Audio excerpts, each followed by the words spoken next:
let's go on to the lead story. Of course, it is this right here for those who are watching on the screen, that picture of Trump covered, well, not covered, but with some blood streaking across his face. Now, I'm going to try to keep my thoughts organized because I want to be able to share this clip of this video after tonight so you guys can share this out for those who won't read the article. I broke my article down into sections. Sections first summarizing what we all pretty much know at this point, which is that on Saturday, July 13th, around 6:10 p.m., there was shots ringing out and Trump was allegedly hit in the ear. I think there's still reasons to be skeptical about that. We'll get into that. And somebody died and 2 other people were injured. So we're going to go over some of those basic facts. We're going to talk about who the shooter was, Thomas Matthew Crooks, and really, the conversation around the shooter. We're going to talk about the fact that a local police officer tried to intervene. We're going to talk about that 2 witnesses warned about the shooter, and that new evidence has just come out tonight that the local police were warned. We're going to get into details. The police were warned up to 26 minutes, 30 minutes ahead of time that this dude was up on the roof. So that lends more credibility to the idea that somebody allowed this to happen. And then there's unconfirmed reports of a second shooter that I found. And then we're going to get into who benefits and what comes next, order out of chaos. And that'll lead us perfectly into the great inversion conversation. So I'm going to try to do my best. I cover a lot in this article, so we're just going to take it piece by piece so I don't skip around too much. But let me just do that before I start getting off track and going into theories and this and that. Okay, so as I said, July 13th, 6:10 p.m., Trump gets shot at in Butler, Pennsylvania, and Trump grabs his ear, falls to the ground. People start screaming. The agents jump on him, kind of, and then Trump starts asking for his shoes. They try to take him away. He's like, hold on, let me get my shoes, several times. And then as they finally start bringing him, he stops in this moment that you really couldn't even write this moment better. Honestly, this is one of the things that makes me skeptical. Look, I get that there are amazing photographers out there, and I'm a videographer. I go out into scenes. I know the power of keeping your camera rolling and just being ready for anything, especially if you're a shooter, shooter in terms of cameras, not guns. You got your camera ready and you're clicking constantly. You're just taking photos, and you probably take 1,000 at one event, and then you go through them and you see if any of them are any good or which ones are good. So it's not that hard to imagine, as you can see in the video, that there were photographers really close. And I shout out to these photographers. I know some people might use that as a way to say, oh, this looks staged. Why were those photographers just standing up so close when they could be shot? Yeah, it's a real life thing. You go into a war zone, for example, as a journalist, as a photographer, you realize that you're putting your life on the line. So if you're a photographer, you realize that there isn't a presidential assassination going on, or gunshots or something. You might not even be sure what, but you decide, I'm getting these shots. This is the guy who took those pictures is going to win some awards. Straight up, this guy is going to win Pulitzer Prizes for his journalism, his photojournalism. So it's not that hard to imagine somebody actually legitly getting that photo. I just want to make that point clear. I don't think we should necessarily look at that, as I've seen some people, and just say oh, that's clearly staged. How'd the photographer get there, etc. There's plenty of reasons for that. Now, that doesn't mean that there aren't weird things going on, as we're going to cover. In fact, I've seen some people talking about this dude right here. You can see to the left of the Secret Service agent with the bowler hat and his mouth open. He's got his hand next to his mouth in the jacket. I saw from another source that guy is a common figure at Trump events. Some people think it's something going on there. Again, we'll save the theories for later. So they jump on him, they drag him out, and then, of course, he stands up, his hand is in the air, and he mouths fight several times. Everybody starts chanting USA, and then they get them out of there, and they get to the car. And there's a lot of things been paying attention to the fact that, the way the Secret Service agents handled it, particularly the woman who did look scared and confused. I see some sexist assholes out there saying, oh, look, they tried to diversify the Secret Service, and here's what happens. Look, I get that obviously there are differences between men and women and how we handle situations, but there's some tough ass women out there. Okay. So to just throw out that stupid idea, I do think it's sexist to just act as if because this woman is a woman, she fucked it up and somehow it's her fault or whatever. But I've seen some of those hot takes out there. Now, here's an important point. Early reports from the Pennsylvania State Police. I've only seen this reported in a couple places, and I couldn't even find a statement from the Pennsylvania police.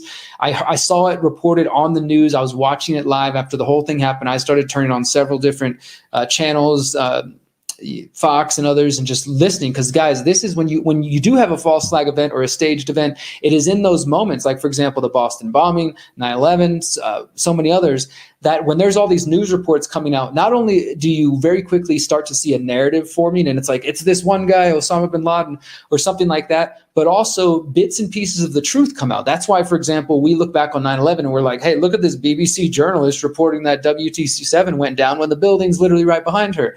Like sometimes the truth comes out really early and then it gets covered up and the story gets, the narrative gets formed. So I was just watching as many of these channels as I could, live in real time, particularly the local news, guys. Here's a tip: pay attention to the local news. They're often more legit journalists than CNN, the national Fox and NBC and all the others.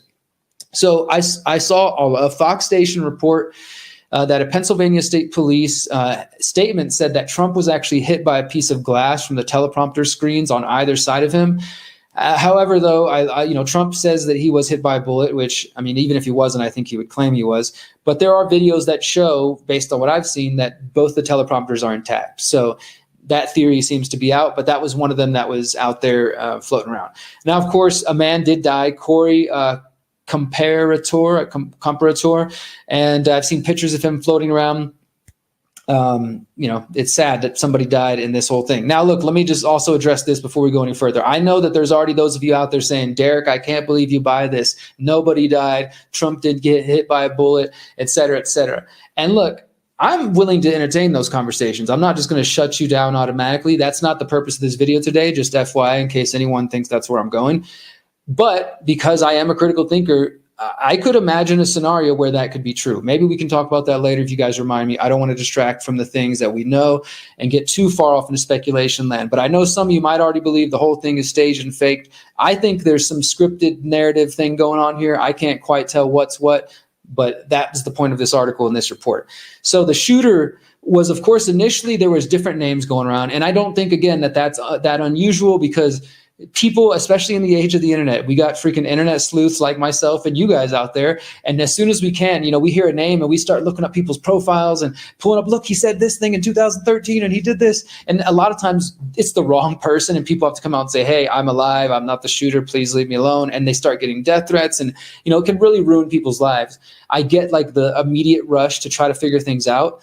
And even with this, like, I typically don't comment on situations like this. We're only 2 days out of the shooting. I would typically wait a few weeks to talk about it, but I think it's so important right now because, again, some of the details are going to maybe be buried later on. But at the same time, we need to find a balance between asking questions and just speculating wildly. In fact, some people think that that's what I'm doing. I got a lot of that yesterday on Twitter. I spent, again, way too much time arguing with people on Twitter about this.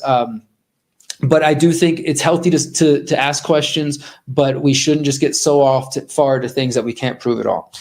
Anyway, so they named, I heard Mark Violet. There's another guy's name. You guys have probably seen it, the guy with the plugs, big earplugs, and that gives it away for me. That wasn't him. That was because if you haven't seen it, guys, there is a picture out there of the shooter dead on the ground with like his head blown up. And, he's clearly dead. This is clearly a dead person. Again, it could be fake, blah, blah, whatever. But it looks real to me, seems like, and it looks like who we know as Thomas Matthew Crooks. I went and looked up and found his high school graduation video. Looks like the same dude. Found some other videos. Interestingly, he is a registered Republican in Pennsylvania. Not that it really matters. I know everybody's ready to like, oh, look, he's an Antifa, anti-Trumper, or, the other side's ready to be like, look, it's a pro-Trumper. Let's use this for our agenda. Facts are facts. This guy's a Republican voter, but he also donated $15 to a progressive PAC on the day Biden was elected. So who knows, right? Maybe he was registered as Republican just because, back in the day when he was 18, he thought he was Republican. And in the years since, he's woken up because of Trump's actions and because of the radicalization of the media. Now, interestingly, as I'm sure many of you know, Crooks was in a 30-second ad by BlackRock, which is, of course, this massive firm that controls so much of our world, and we don't even really know who owns them. In 2022, so this ad features a teacher from his high school, Bethel Park High School, and he could be seen in the video speaking to the teacher. And interestingly, people, again, internet sleuths, we found the video, and then once it became public, BlackRock put out a statement and they acknowledged it, and they said, quote, "In 2022, we ran an ad featuring a teacher from Bethel Park High School in which several unpaid students briefly appeared in the background, including Thomas Matthew Crooks." And they took down the video, but I linked to it in this article. You can find it pretty much everywhere now.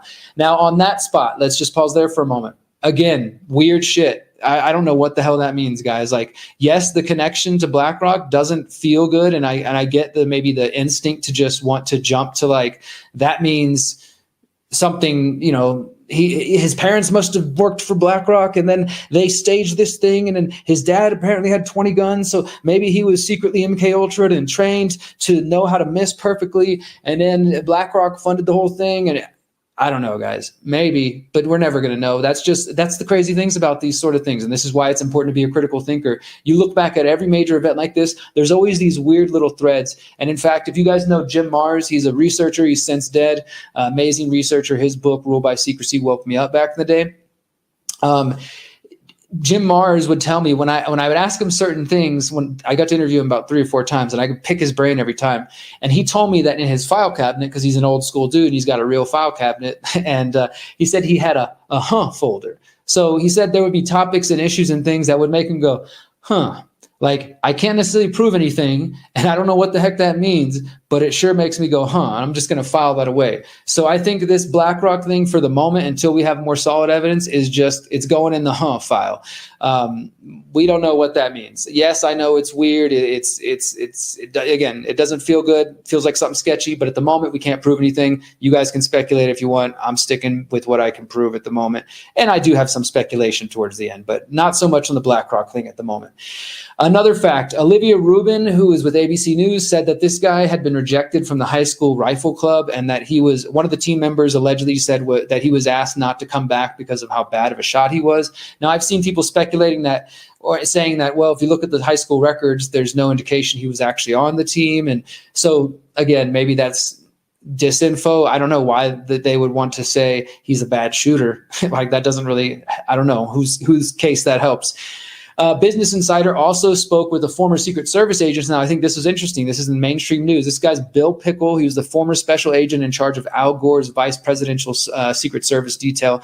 And he said that whoever took that Crooks, based on what he saw, he was, quote, a guy who actually shot before. Quote, this kid at 150 yards made a great shot. I don't know the specifics of whether he used optics, meaning a scope on his rifle, but even with optics, it takes someone with training to aim at somebody's head from 150 yards away, and you actually hit the edge of the head. So, of course, questions are swirling about how the heck this guy was even able to get on the roof and be up there for so long. As I said, that there's new reports, let me go ahead and pull those up real quick, showing that he was up there for like 30 minutes.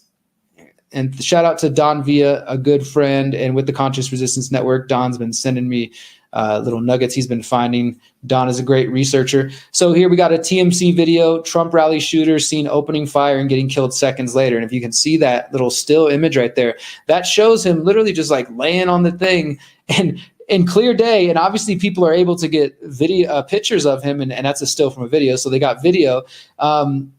It's weird. Like, how does the dude get up there that long and nobody notices? And here's the local news report. Oh, this website's unavailable. Oh, I see how you're going to be. Let me see if I can fix that real quick. But as I said, more local news just showing that the here we go. Daily Mail is one of the others reporting it, saying that they knew 26 minutes before the shooting that this dude was up on the roof. Trump shooter Thomas Matthew Crooks was spotted on roof 26 minutes before assassination attempt. This is cops on the scene who noticed Crooks on the building 130 yards away. They told the source that I was just trying to pull up that blocked me. WPXI, again, local news, guys. Local news often will have the real deal information, and then sometimes that gets picked up by bigger outlets. Not always, but I think that's there's definitely something there. So they allegedly knew 26 minutes ahead. Now, again, this could be narrative shaping right here. We have to understand when it comes to false flag events or staged events, there's usually two different paths. People either, like, for example, with October 7th in Israel, we all know by this point, those who've been paying attention, that Israel had foreknowledge of what was going on, and it appears that they let it happen on purpose. We call that a lie hop. Sometimes it's my hop. They made it happen on purpose. That's whenever organizations, intelligence agencies, or whoever literally make something happen. Other times they might know that something's going to happen. They allow it to happen so that there's a problem, there's a reaction, and they get to propose the solution. So this could be setting up some sort of narrative, as we know with most of these things, like there's just an intelligence failure. We could have never dreamed this would happen. Oh my God, now we have to pass a bunch of laws and take away more liberties and spy on the people, even if it doesn't make any sense. We've seen that time and time again. So they'll play like, oh shit, we just that day we were just off. Everything was so bad, and so we're gonna have to pass a bunch more bills and all that kind of crap. I think that could be a narrative shaping going on here. But nevertheless, it does seem like there's some clear failures of the Secret Service. And of course, there's calls for investigations now from Biden, from other Republicans. There's already, I think, a committee being formed. Now, one other interesting detail, a local police officer, after being notified, like we just found out they knew 26 minutes ahead, I think that at some point somebody says, hey, go up there. And the county sheriff, Michael T. Sloop, he told CNN and the Associated Press that the officers received several calls that somebody was up on the building. So again, they got a warning ahead of time. Word wasn't communicated. Something went wrong. Or if it was a setup and it was meant to kill Trump to set off civil war or whatever, or even just to be this near miss to create this sympathy we're seeing. And oh my God, Trump is protected by God, which is literally happening everywhere. Then perhaps, again, they let it happen on purpose. And somebody got the intelligence, but they said, hey, somebody tapped someone else on the shoulder and said, hey, let me take this from here. And then, we've obviously got the videos you guys have seen. We're going to show in just a moment of the Secret Service guys on the roof. They're pointing in that direction. And it appears like they wait for the shot to go off before they start shooting. They clearly had the guy in their sights. But Butler County Sheriff Michael T. Sloop said that the officers received warnings and they were looking for a person. They eventually found him on the roof, and that a local cop climbed up to the roof. What I read is that an officer, grabbed his feet and kind of helped him up onto the roof. And then he peeked over and then he saw the dude with the gun, and the dude with the gun pointed it at him. And so the officer let go and went down to, save his life.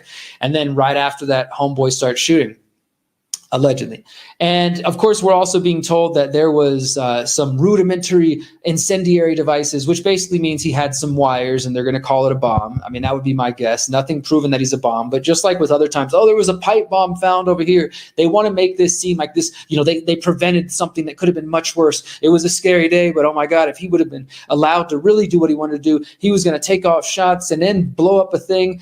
Maybe so. Maybe that is legit. Maybe the guy was going to blow up his car with the alleged incendiary device in it and then distract people and then start shooting at Trump. I don't know that, but that's what we're being told at the moment. And even CNN, or even this sheriff said that there was, quote, obviously a security lapse. He said this is being investigated, and obviously at the end of the day, we're going to learn something from it. Oh, well, that's great. We'll learn something from it. And then two witnesses. Here we go with witnesses discussing further what I just mentioned, that you guys probably have seen this dude talking to the BBC. It's one of the most widely seen videos, this redhead guy. Basically says they saw him crawling on the roof, like bear crawl style, up the roof, 50 feet away from us. You can clearly see him with the rifle. And then he also says he saw them blow up the guy's head.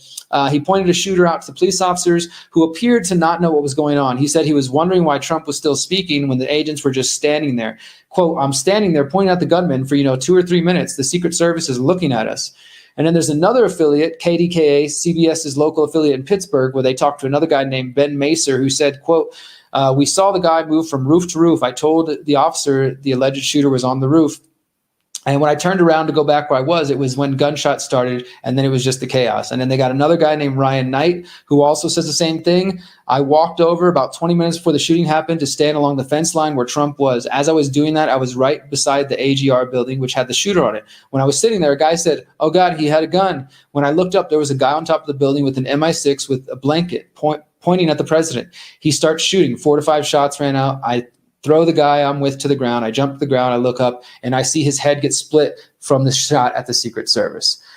So clearly people were seeing what was going on, and this could lend credibility to the idea that, yes, the Secret Service just failed on their job. Was it on purpose? Did they let it happen and they know it was going to happen? Or, we could take it at just face value, and this is what they say it is. It's just some maybe left wing, former right wing, whatever. We don't know yet. Some dude radicalized by the media being told over and over that Trump is Hitler. And guess what? Trump is an authoritarian. So he is convinced that violence is the way, and he's a lone gunman, and it's everything that they say. That is a possibility in reality. I think it's the most unlikely possibility, but sure, I will acknowledge that that's a possibility, that everything is happening as they said it was in this developing official story. Now, I've found 2 unconfirmed reports of a second shooter. One was coming from NBC News, and this woman that you can see in this video here, she tells them, what I've heard coming out is that they feel there were 2 shooters, one on both sides. They got the one on the tower, but the one on the right side they never got. That's why they wanted us to leave immediately, because they thought there was still a shooter out there. Now, this is just some random lady. I can't remember her name. You can see her in this article. I don't know if that's, again, this is why I say it's unconfirmed. Just make sure before you guys go run out and share that. If I could track this woman down, that would be great, because I would like to dig into what she said a little further, and maybe even who told her that. Was it a Secret Service agent? Was it a cop? And we go find those cops. We ask questions. That's how journalism's done. Another guy, a podcaster, Kyle Matovich, who tweeted about this, he said that he tweeted that he lived 45 minutes from Butler, Pennsylvania, and that he was listening to a local radio station. I put news station, but it should say radio station. And that said that there were 2 shooters on the scene. He said, quote, 2 shooters were reported by the local radio station. It is possible that that's incorrect. I'm just reporting on to you guys what I heard from the local radio station who plays my band all the time. This guy's in a band. He's a podcaster, and he's listening to the radio station, and he hears some report. I've asked him which station. I haven't heard back yet. But again, these are unconfirmed. But if it is confirmed, it would fit a pattern that all of you guys out there know, who are informed about false flag and staged events, that there's typically more than one shooter, one person involved. They disappear, they scatter, and then it's just blamed on one crazy person, and that's convenient. And it's all tied up in a nice bow. And any discussion of other shooters is conspiracy theory. Now, at this point, this is the only reports I've seen of multiple shooters. If you guys have more, feel free to email me at derrick@theconsciousresistance.com. But yeah, this is what I got. A lady talking to NBC News and a guy tweeting about it. Not really the strongest evidence, but I'm trying to find it. If I can find the radio station, if I can look at the radio station schedule, see what news program was playing at that time, and then go back and then look up the archives and see if there's recordings, or if maybe they were just streaming from the scene, and that might be in a video form. So I'm going to stay on that and see what comes next. Now we're going to get into, let me make a clear delineation here. Now I'm going to be speculating from here on. What I just shared with you are the facts, with a few of my random tangents. The facts of what we know happened. Now, the rest of this report on the Trump shooting is going to be my beliefs about what I think is actually going on, asking particular questions. I don't claim to have all the answers at all, but the point of this article was to get them down on paper. It makes it a little crazy and less crazy in my head if I can do that and actually show you guys what is going on.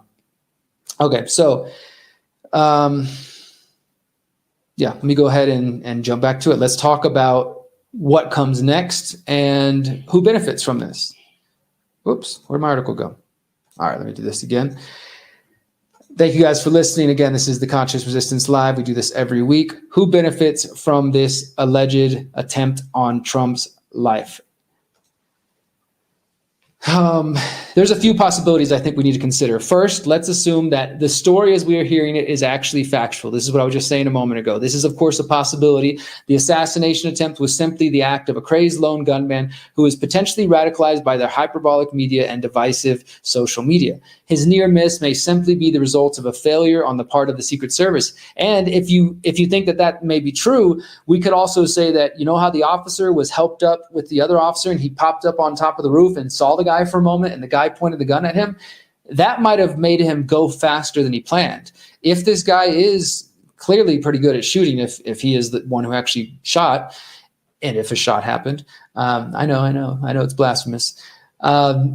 If he is the one who took that shot, he's a pretty good shot. And so he might have been able to kill Trump with a direct hit in the head if he hadn't been hurried by this cop popping up and then freaking him out. And maybe again, if we believe their official story, and if he did have bombs or incendiary devices in his car or van or whatever, then maybe the plan was he was going to take more time. He was going to blow those. He's going to shoot Trump. Maybe he's going to shoot Trump and blow those up. And he expected to be killed, I'm sure. The point is, if what they say is true, and it is just this lone gunman, maybe that's the reason he hit Trump's ear, if that's what happened, because this officer popped up and freaked him out. Now, that still doesn't explain how the Secret Service could let the guy get up there and how nobody in this plans, because I've been listening to all the interviews, as I'm sure you guys have been, with ex-Secret Service agents and snipers and all this stuff, who do security and say, like, you would have somebody, you would have a drone, you would have a helicopter, you would have somebody watching a roof nearby, especially when you know that sniper rifles can go that far. It's not, impossible to do what he tried to do. So it could just be that everything they say is true, and it's just a failure of Secret Service. Now, then it gets into theories that, okay, did they, is the Secret Service compromised, and were they trying to let Trump be killed because they thought it would set off a civil war as part of the engineered chaos that we know that the Predator class is working on? And then, of course, some of you guys out there, and I don't believe this at all, think that it could be that the Secret Service was compromised because Trump is the good guy fighting the deep state and they wanted to take him out. I don't buy that for 1 second. Another option is that the event was scripted to some capacity, although we still don't know who the full cast of characters are. And I ask here, would the Predator class stage such a near-miss assassination attempt to send a message to Trump to keep playing ball if he's allowed back in the White House? Because this is what you need to understand, Trump supporters, my friends out there. Trump wasn't, some come-behind victory that, oh my God, we can't believe he did this. Trump was allowed to win. He was allowed into the White House, just like every other person who even gets that far. As you can see here, if they want, they could assassinate somebody, and it could be a lone gunman, it could be whatever. So it's not like Trump is untouchable, like so many of you think, and you've been programmed to think that. Trump has been seeded into our minds in the American media and really worldwide media since the 90s, with Home Alone and with other examples going on talk shows and Teflon Don. Like, they want you to believe that he is untouchable. And this, for many people, is just going to solidify it further. He's here saved by God. I think it's scary stuff that's happening here. So let's continue on. Again, would they stage this near miss as a warning to Trump to play ball? I mean, it could be, because I do believe there's factions at the top of the Predator class, and at best, Trump represents an occasional wild card, but he follows the agenda when push comes to shove.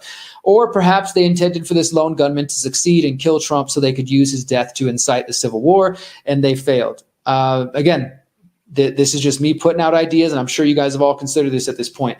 I believe these questions are totally worth asking, even if some of you are offended by it. Like, Derrick, it was just 48 hours ago. Well, it's still time to ask questions. And I don't claim to know for certain. And if we get more evidence with time, which we will, and we can decide if we trust that evidence, that proves this official story is true, then I'm happy to say, hey, you know what, guys, I was wrong in the beginning. I was speculating and I jumped in there, but turns out it is what they claim. And if that's what I believe in the end, I will report back to you guys soon and say that. Right now, I think there's still questions to ask. However, if the Secret Service failed, it wouldn't be the first time, of course. Maybe we should ask President John F. Kennedy a little bit about that. I'm of the belief, based on facts, and I link here in my article, and just pull these up real quick so that everybody listening can get a little taste, especially if we've got any people who've made it this long who are Trump supporters and who are still listening, because I want you to be here. I'm hoping that some of these things sink in, because as I'll show you guys in a moment, I actually got sent a message from a woman recently, or a comment, telling me that, she voted for Trump in 2016 and 2020, but because of my efforts and other folks, I'm sure, she finally sees the truth about him. People do wake up, just like it took a little while, but people woke up to Obama's lies after they thought he'd be better than Bush. So they figured, like, hey, I'm going to support him. And then no, he turned out to be the same. I wrote this article in 2021. Here are 18 ways Trump supported the swamp during his presidency. That's linked in this article. I wrote this one in 2018. When will Trump supporters in the freedom movement realize they were duped? I could probably still write this today and it'd be just as relevant. And then last year, I wrote this one, Dear Freedom Movement, Donald Trump is not a friend of liberty. And each of these articles are not just me stating opinions, but showing you facts where Trump proves that he is anti-liberty and he's willing to violate the precious Constitution if it benefits him. So because of that, I believe that Trump is playing a role for the Predator class. He's just another player for them, the people who actually run the pyramid of power that manipulate our world. He's an actor playing a role. And interestingly, guys, I threw this in there because some of you, you might agree.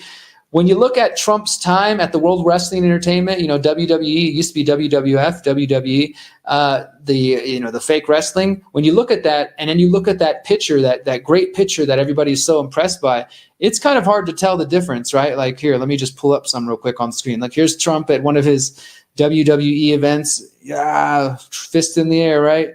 Here's another one, fist in the air. And there's the fist in the air of the shot. And, it's kind of hard to tell the difference, right? I'm not saying, again, that it's 100% staged, but we should acknowledge that Donald Trump does have IMDb page for his film credits, and that he was literally involved in fake wrestling as a heel and, playing this character. He also has connections to Jeffrey Epstein, his mentor with Roy Cohn, who's a known pedophile, who helped, he was bailed out by the Rothschild bankers in the 1990s through Wilbur Ross. I mean, we could go on and on. But the point is I believe Trump is the great divider, and that this attempted assassination, all it does is empower Trump further, whether it was planned or not, or just by, just accident, or believe it if you want, the grace of the creator. Trump was saved. Unfortunately, it only is going to make him stronger. Pretty much we can all guarantee he's going to win the election. That's going to be the scripted narrative. Biden is already being, like, his own people are coming after him. They're trying to figure out how to get rid of him. This just makes Trump even stronger in his eyes of the people. And they're literally, I shared the picture. There's a picture, I don't have it right here. You guys might have seen it, where like Trump's cowered down in between the Secret Service agents. Again, another good photographer got that picture. Could it be staged? Maybe, but it could have just been an awesome photographer. And Trump isn't praying, I think, but he's got his hands kind of clasped, and people are like, oh, this is the moment where he realized God protected him. And he put out a statement saying, it was God alone who prevented the unthinkable from happening. We will fear not, but instead remain resilient in our faith and defiant in the face of wickedness. I think it's very possible this saved by the hands of God angle is going to push more people to even support him. Like right away, Elon Musk, I fully endorse Donald Trump right after the shot. And of course, Russell Brand and a lot of other people, Luke Rakowski, who's somebody I've known since 2011. I just got sick of it, and I had to call him out on Twitter. I've been getting trolled by Trump supporters and the worst kind of them, the blind kind, the Elon worshipers, the Trump worshipers, the last 24 hours. But guys, I'm sick of it. I'm sick of it. It needs to be called out. This is an important time right now. It's either going to be that people fall for more deception and the charade continues and we end up in a very bad place, the technocratic state, the techno tyranny, or people wake up and realize that these puppets are not going to save us. I really think we're going to see a further push of Trump towards this evangelical Christian Zionism, maybe Christian nationalism post-assassination. And, maybe because he survived this, anybody who was remaining on the right side, who might have been a little skeptical towards Trump, or even was like, yeah, I'm going to vote for him, but, he's not that great. He's bad in this area and that area. Now they're just like, whatever, Trump's our hero. He survived. Like, oh my God, this is a man of God. There's nothing more. What do I need to know? I'm ready to vote for him now. Give me the ballot. Like, let's do it. This is the narrative that I'm seeing. So what comes next? In my view, order out of chaos. I warned in 2020, and I wrote this article here about a false flag coming in 2020. It wasn't on the election day. Of course, it was near Inauguration Day.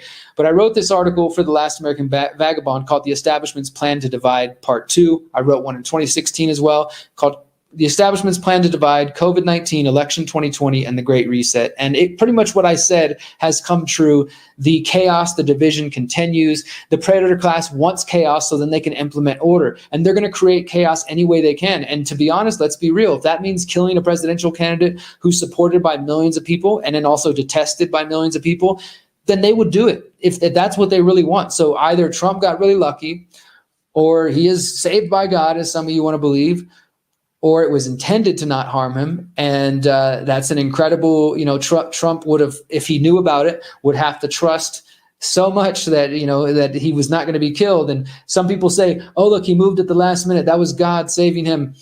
I don't know. Again, I don't claim to know if Trump knows in this instance or not, but I do believe Trump knows he's a puppet overall. Like, he's a big man tied to mafia. He thinks he's a big boss, but at the end of the day, he goes and kisses the ring of Israel and Zionism and the Rothschilds and other people behind the scenes, the predator class. He talks big, talks crap about the media, Hillary Clinton, etc., but he's tricked so many of well-intentioned truthers and freedom lovers out there into thinking that it's just the left wing, the pedophile demons. It's just Hillary Clinton and that family. Pay no attention to the right wing stuff. It's just them. All we need to do is just become conservative and vote right wing and everything's going to be fixed. My friends, it's not that simple. On some topics, yes, the right wing, the conservatives, the Republican Party can be better. And then let's be real as well. If you're willing to be honest, the left is better on some issues too.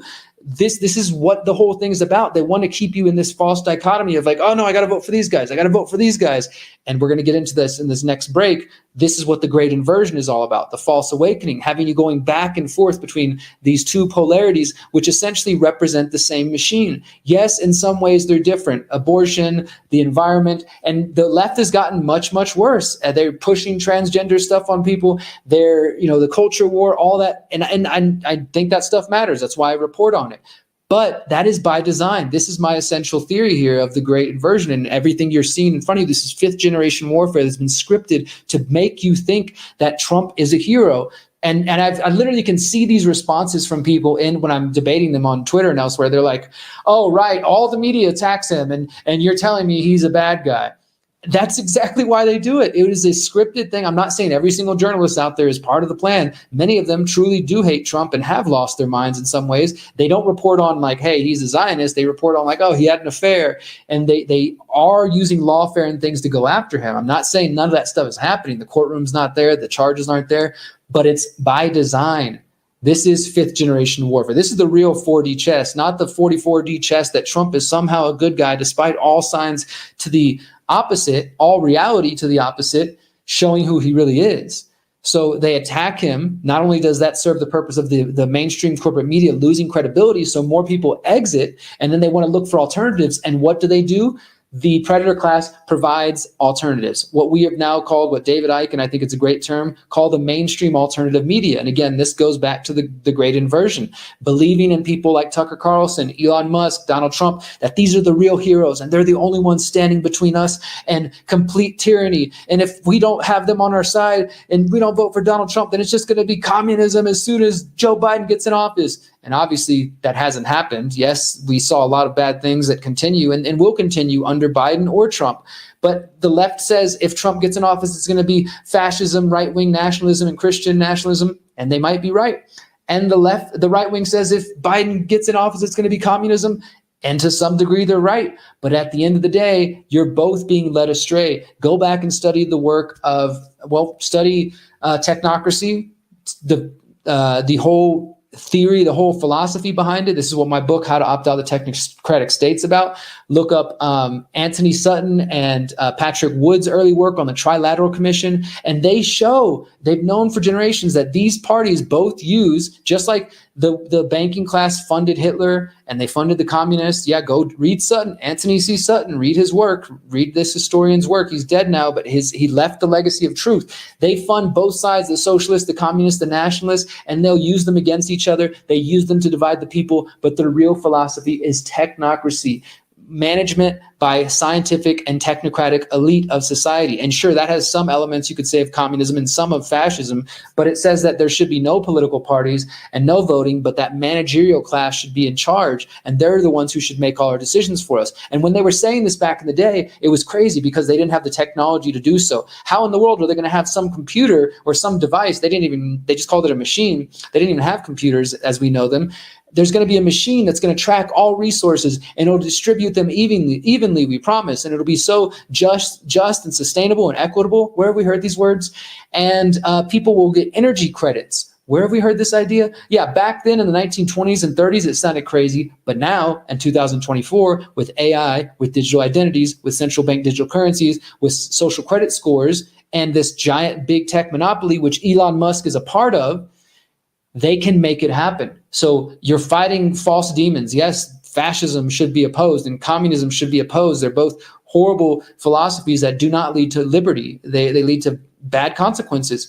But the banking class, the predator class, the real people in power have used them throughout history to divide and conquer us, and use them when it's beneficial. They'll support a right-wing nationalist dictator. They'll support a left-wing fascist, whatever happens. Communism, if it serves their purposes and it leads to more death because they are eugenicists and they want less people living, then they will do it. That's the simple matter. And the sad fact is, my friends, is that this whole Trump thing is pushing more and more people further into the system. And it's never been it's never an easy time to be an anarchist, a voluntarist, a principled person during voting selection season, because we just see people who are like, I love freedom. And they're like, oh my God, did you know that there's pedophiles controlling the world and the intelligent networks are doing this and they assassinated JFK and they've done all, 9/11 and this. Now I'm going to go vote for somebody. because that's going to fix it. I mean, the freaking cognitive dissonance is off the chart. So it's always a difficult time. But now that there's been an attempted assassination on Trump, it is rough out here for those of us who don't believe in government and think that humans can actually, organize their own lives without force, without violence. That is the inherent nature of government as a system, as an entity. Those of us who believe that we are capable, powerful and free and beautiful enough to organize on our local communities, organize our own affairs, and to create better systems than the corrupted ones we have. It's tough out here. It's a hard time to be one of those people. And unfortunately, that's where I'm at. So, guys, the article, one more time, let me show it to you, is at Last American Vagabond. You can find it there right now, just published today. We must question the attempted assassination of Donald Trump, asking all those questions and more. Since 2012, the Conscious Resistance Network has been an independent media organization focused on empowering individuals through education, philosophy, health, and community organizing. We work to create a world where corporate and state power do not rule over the lives of free human beings. Our motto is leading by example and helping others in their pursuit of freedom. Visit theconsciousresistance.com to find our articles, documentaries, interviews, podcasts, books, and more. Remember, you are powerful, you are beautiful, and you are free.